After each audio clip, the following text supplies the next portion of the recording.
क्या हाल है दोस्तों। सबसे पहले सबको जय श्री राम। तो आपने कहावत सुनी होगी कि अपने पैर में कुल्हाड़ी मारना। ये वाली कहावत बिल्कुल मैच करती है पाकिस्तान क्रिकेट टीम के साथ, क्योंकि जो उनका मैच जो है ना पाकिस्तान और बांग्लादेश का, पाकिस्तान यही डिजर्व करती है भाई। मतलब क्या मैच खेलती है यार। वो बोलते हैं ना कि अगर किसी ने जीता जिताया मैच हारना सीखना हो, मतलब बस छूना है जीत को, वो सीखना हो कि बस हम जीता जिताया कैसे हारे, वो पाकिस्तान क्रिकेट टीम से सीखना चाहिए। इतनी बेकार परफॉर्मेंस, मतलब थके हुए प्लेयर, कैप्टनसी थकी हुई इनकी, और कैचें छोड़ रहे शान मसूद की, अपनी कैच छोड़ रहा, ठीक है ना, शॉज शकील स्लिप में कैच छोड़ रहे। मतलब इतना डिजास्टर्स परफॉर्मेंस मैंने आज तक किसी टीम का देखा ही नहीं। तो मतलब दूसरा टेस्ट मैच रावलपिंडी में हो रहा है। ये पहला टेस्ट मैच तो हार ही गई है पाकिस्तान। तो दूसरा टेस्ट मैच ये हो रहा है, तो पहली पारी में 274 रन मार दिए थे। ऐसी बीच में पाकिस्तान फील कर रही थी कि हाँ ठीक खेला हमने, इस मैच में हमारी पकड़ मजबूत है 274 रन पे, और जैसी विकेट थी। और जब तीसरे दिन, सॉरी, पहला दिन वॉश आउट हो गया, और तीसरे दिन जब बॉलिंग करने उतरी पाकिस्तान की टीम, और पहले सेशन में 26 रन पर 6 आउट कर दिए भाई बांग्लादेश के। अब सोचो कि 26 रन पे 6 आउट कर दिए, सारे के सारे महारथी आउट कर दिए। लेकिन फिर वो 26 से 6 पहुंच गए 262 तक। मात्र 12 रन पीछे रही बांग्लादेश ट्रेल के लिए, और सिर्फ 12 रन की लीड ली पाकिस्तान से। सोचो 26 पे 6, और वो 262 रन बना गए। टैलेंटर का हो गए, या विकेट कीपर बैट्समैन का हो गए, या फिर आप ऑलराउंडर का हो गए, उन दोनों ने ऐसा पीटा पाकिस्तान को कि इनकी नानी याद दिला दी भाई। और फील्डिंग में बता ही चुका, शान मसूद कैच छोड़ रहा है, साउथ शकील कैच छोड़ रहा है, थके हुए फील्डर लग रहे हैं। इनकी बॉलिंग इतनी घटिया लग रही है, स्पिन बॉलिंग, मतलब क्या है, स्पिन बॉलिंग मैं भी करवा लूँ ना तो तुक्के से एक आधी विकेट मैं ही ले लूँ, इतनी गंदी इनकी बॉलिंग लग रही है।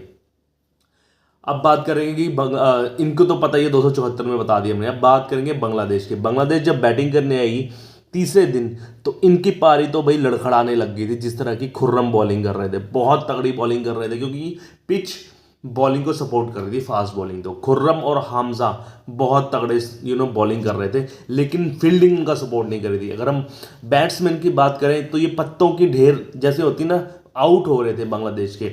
इनके जो ओपनर है शदमान इस्लाम 10 रन पर आउट हो गए, जाकिर हसन 1 रन पर आउट हो गया, कप्तान शांतो ने सिर्फ 4 रन बनाए, मोनुमल हक 1 रन पे आउट हो गया, मुशफिक रहीम पहले मैच के हीरो 3 पे आउट हो गए।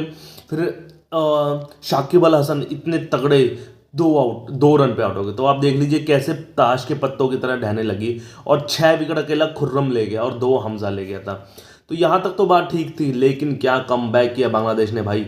ऐसा कमबैक बांग्लादेश का मैंने नहीं देखा, और ऐसी 2 इनिंग्स बांग्लादेश की मैंने आज तक कभी नहीं देखी। ये 2 इनिंग्स बहुत तगड़ी थी भाई, ठीक है ना। अब बैटिंग कर रहे थे लिटन दास, जो बैट्समैन और विकेट कीपर हैं, और दूसरे ऑलराउंडर कहूँगा मैं मेहंदी हसन मिराज को, क्योंकि मेहंदी हसन मिराज ने पहली इनिंग्स में बॉलिंग करते हुए 5 विकेट ये पंजा उखाड़ दिया था। उन्होंने 22 रन देकर 61 रन, 22 ओवर में 61 रन दिए और 5 आउट के पंजा निकाला हुआ था पहली ही इनिंग्स में। लेकिन इस बात जब आए बैटिंग करने तो काउंटर अटैक करने लग गए भाई मेहंदी हसन मिराज। वहाँ जो लिटन दास थे वो चुपचाप एक एक दुक्का दुक्का खेलने लगे, लेकिन मेहंदी हसन मिराज ने काउंटर अटैक शुरू कर दिया। अगर मेहंदी हसन मिराज की इनिंग बताएं, 78 रन मारे उन्होंने मात्र 134 गेंदों में, जिसमें 12 चौके और 1 छक्का शामिल था, और 63 रन की स्ट्राइक रेट से। देख लीजिए कितनी अच्छी स्ट्राइक रेट से खेले ये दोनों बल्लेबाज। ये खासकर लिटन इसकी बात कर रहा हूँ मैं, इसकी मेहंदी हसन मिराज की। और वहीं अब मैं लिटन दास की बात करता हूँ। लिटन दास तो क्या क्लास खेले यार। ऐसी इनिंग्स और ऐसा कमबैक मैंने कहाँ देखा होगा, मैं देखा ही नहीं। मैंने ऑल ओवर क्रिकेट में मैंने देखा ही नहीं ऐसा कमबैक, कहाँ देखा होगा मुझे याद भी नहीं आ रहा कि इतने में इतने आउट हो गए। क्योंकि इंडिया जब 36 पर आउट हुई थी इंग्लैंड के खिलाफ, सॉरी ऑस्ट्रेलिया के खिलाफ, अगले मैच में कमबैक किया था इंडिया ने।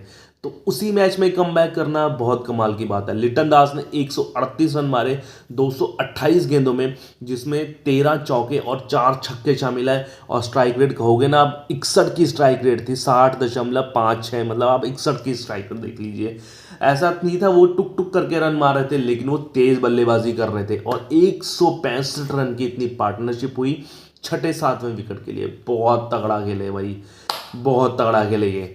फिर चलो फिलहाल कॉटन बोल्ट आउट हो गए, लिटन वो सच वो मेहंदी हसन मिराज, लेकिन लिटन दास ने यहाँ नहीं छोड़ा। ओहो सेंचुरी पूरी की यार, इन्होंने अपनी चौथी टेस्ट सेंचुरी पूरी करी। और 2022 के बाद ये इनका पहला शतक है, यानी कि 2 ढाई साल हो गए इनको शतक लगाए बिना। और शतक कब आया? जब सबसे ज़्यादा ज़रूरत थी बांग्लादेश को। बहुत ही तगड़ा खेले। अगर हम बात करना चाहूँगा एक और टैलेंडर के साथ भी इन्होंने अच्छा किया, हसन के साथ है जो इन्होंने 9वें विकेट के लिए 60-62 रन की पार्टनरशिप करी। 8वें 9वें, हाँ 9वें विकेट के लिए इन्होंने, वो भी अच्छा खेले टैलेंडर के साथ साथ। तो 262 रन बना गए थे, सिर्फ 12 रन पीछे थे। और अगर हम बॉलिंग की बात करें तो क्या बात करें यार, बॉलिंग की समझ नहीं आता। खुर्रम चलो 6 विकेट ली उसने, लेकिन काफ़ी रन पिटवाए उसने खुर्रम ने भी। आप जब 26 पे 6 हो गए थे तो उनको पूरा मचोड़ देना चाहिए था। हमजा भी ठीक ठाक लगे, लेकिन बात करना चाहूँगा मैं सलमान आगा और उसकी अबरार की और अली की, ये तीनों तो बहुत ही बकवास लगे बॉलिंग करने में। मतलब 30-30 40-40 ओवर करा दिए उन्होंने, कोई विकेट नहीं, कोई टर्न नहीं हो रहा।